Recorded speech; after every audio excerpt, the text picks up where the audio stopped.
All right, welcome back, good people. I really appreciate you stopping by and viewing this quick video. My name is Larry James. I own a company called Speak with Larry, no spaces.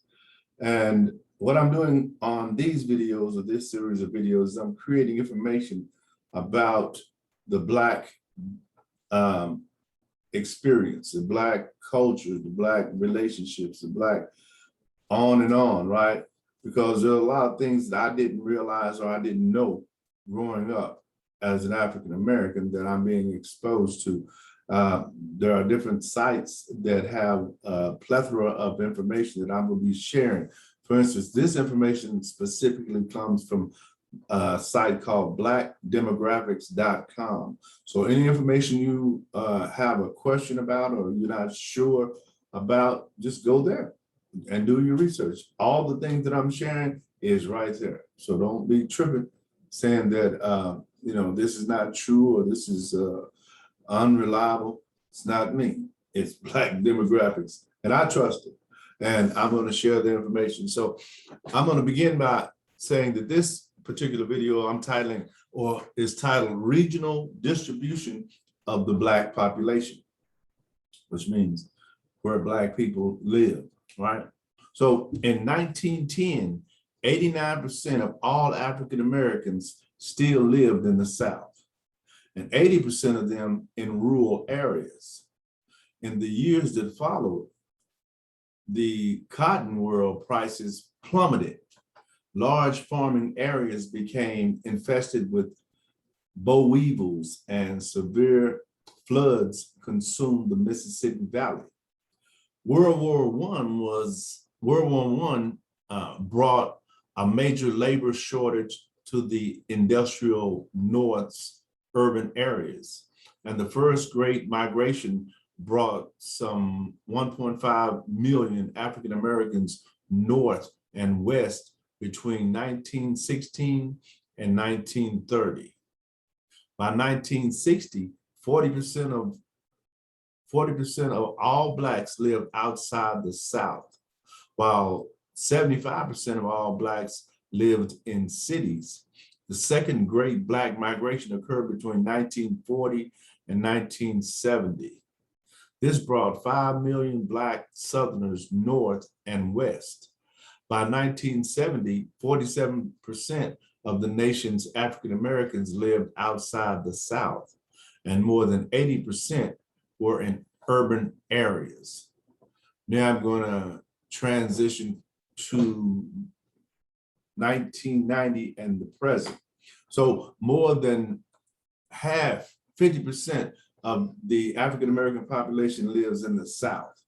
And that's up from 53% in 1990.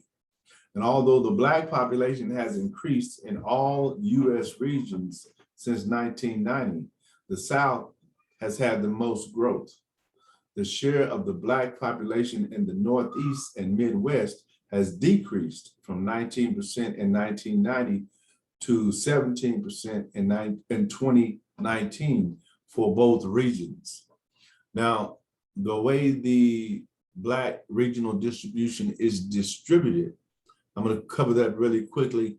And if you have any questions or want to find out more, simply go to blackdemographics.com. So it says in 1990, in the South, there were 15,828,888 Blacks. In 2000, in the South, there were 19,528,231. Now move up to 2010, there were 23,105,082 Blacks in the South.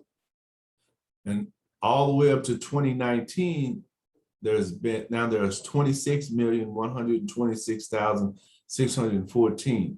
Now you see how the number constantly increased, right, in the South.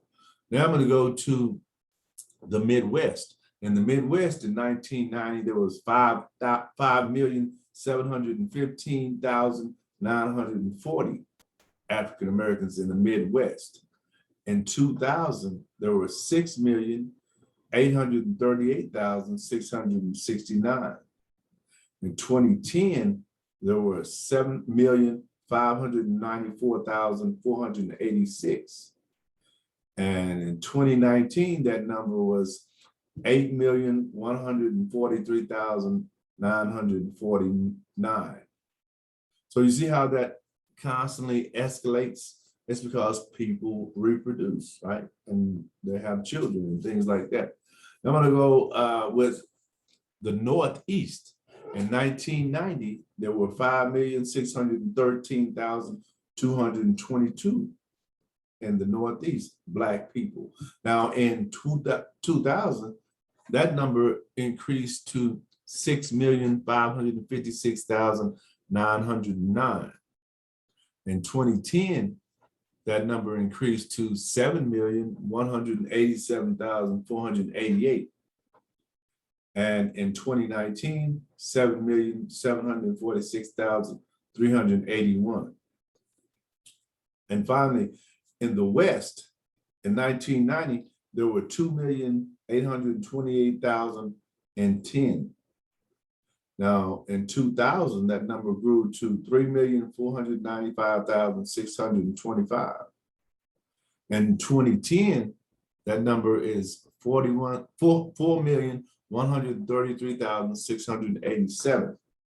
And then 2019, 4,696,906 Black people in the West region. Now those are numbers that you can or cannot use, may or may not use. That's up to you. But I want to get those numbers out and share them with you while I'm still above ground, because you never know, right? And I feel like I want to make a contribution to the Black population the way I can. This is what I do, so this is a good way for me to do that. And that's what I'm doing. So with that, again, my name is Larry James. My company is Speak with Larry, no spaces. And as always, share with someone else what I've shared with you. Bye.